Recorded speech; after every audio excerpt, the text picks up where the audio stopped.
All acquitted in Zia Orphanage Trust graft case, including Khaleda Zia and Tariq Rahman. Court observed sentence was politically motivated. Reform to be certificate of mass upheaval, says Chief Advisor. Reports of 4 commissions submitted, deadline next month. Arrests underway to identify offenders from video footage, says Home Advisor. Police and officials may face action.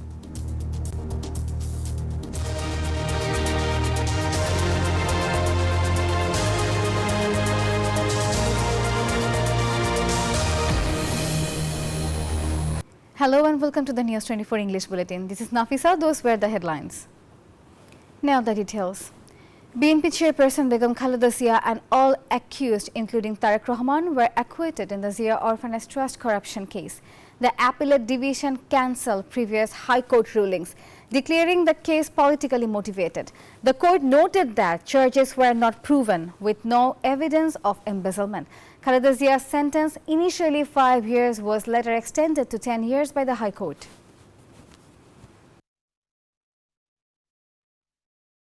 Former State Minister for Home Affairs Lutfuzzaman Babar, acquitted of a life sentence in the 10-truck arms case, may be released soon.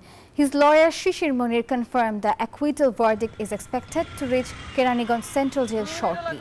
On Tuesday, a 2-judge bench acquitted 5 accused under the Arms Act, reducing sentences for others involved. Babar's release now depends on the final procedural steps. Chief Advisor Mohammad Yunus announced that reforms will create a charter of mass consensus forming the basis of the next election with support from all parties. The statement came during the submission of reports from 4 reform commissions. Ali Riaz, Badiul Alam Majumdar, Safaraz Hossain and Dr. Iftikharuzzaman presented their findings. Dr. Yunus emphasized that the future government will prioritize unity and collaborative governance.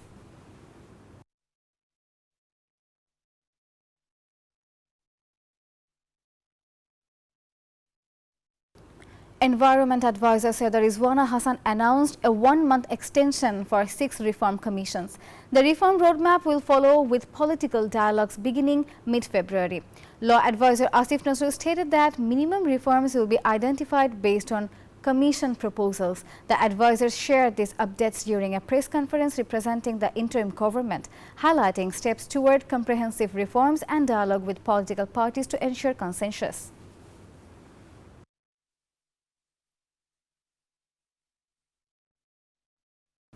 Home Advisor Jahangir Alam Chaudhuri announced that members of law enforcement who acted excessively and short during the July-August movement are being arrested, with more to follow after further investigation. He confirmed that many policemen have been apprehended based on video footage. Speaking at the Ansar and Village Defence Forces headquarters in Kilga, he also stated that over 1 lakh youth are joining the force to strengthen election security.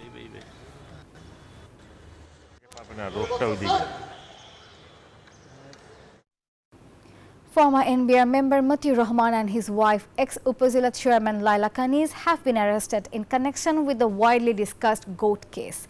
They were detained in Bhatara in the capital by the Intelligence Department of Dhaka Metropolitan Police and taken to the Detective Police Office.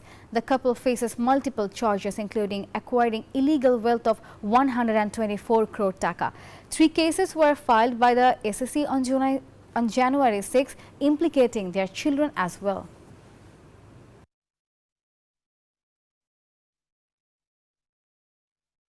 The UK Prime Minister Keir Starmer has appointed Labour MP Emma Reynolds as the new Economy Minister, replacing Tulip Siddiq. Siddiq resigned on Tuesday amid criticism following an investigation into multiple corruption allegations in Bangladesh. She was serving as City Minister in the British cabinet. In her resignation letter, Tulip denied all the allegations but stepped down in the wake of the ongoing investigation. Hopeful that he will do everything he can to bring her home by Christmas. A clash erupted between Adivasi students and other students for sovereignty in front of the NCTB office, leaving 10 people, including journalists, injured. The conflict arose over the inclusion of tribal art and Bengali grammar book covers for classes 9 and 10. Tribal students demanded its intention, while The opposing group called for its removal. Despite a police barricade, violence broke out. Both sides later staged protests demanding justice.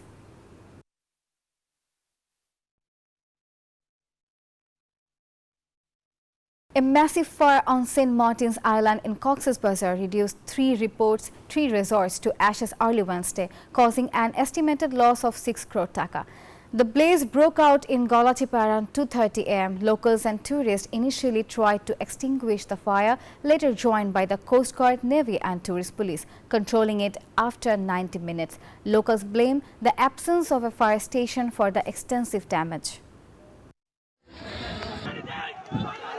A high-level BJP-BSF border conference is underway at the Benapol BJP headquarters. Led by Khulna BJP sector commander Colonel Mehdi Hassan Chaudhuri, discussions focus on resolving issues and reducing border tensions.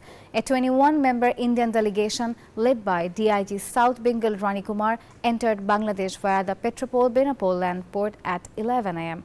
The meeting began with an exchange of greetings between BJP and BSF at the Benapol checkpost ICP camp. The Indian Border Security Force BSF has hung bottles on the barbed wire fence and the zero line of the Dahgram border in Patgram of Lalmonirhat to deter unauthorized activities. Patrolling has increased with heavy weapons and high power lights used for 24/7 monitoring. Border residents are fearful as tensions rise. According to 51 BGB Captain Lieutenant Colonel Salim Aldin, the bottles were hung to prevent fence tampering at night. The industrial gas prices are set to double as the interim government's energy department approves a 152% increase. Entrepreneurs fear these will devastate the sector already struggling with dollar shortages, high interest rates and labor unrest. Current rates of 30 taka per cubic meter may rise to 76 taka almost. Industry leaders and experts warn this hike threatens factory closures and energy uncertainty, deepening the ongoing industrial crisis.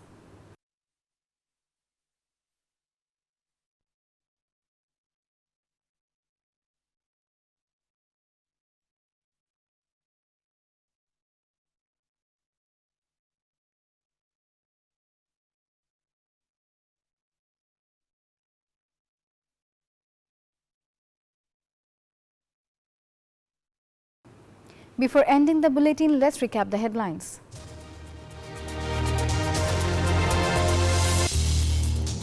All acquitted in Zia Orphanage Trust graft case, including Khaleda Zia and Tarek Rahman. Court observed sentence was politically motivated.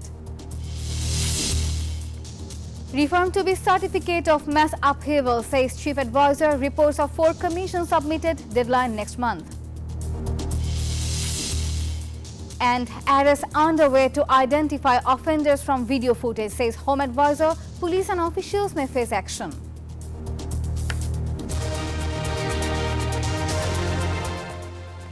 And that's all from the newsroom today. Thank you for watching News 24. Please stay with us.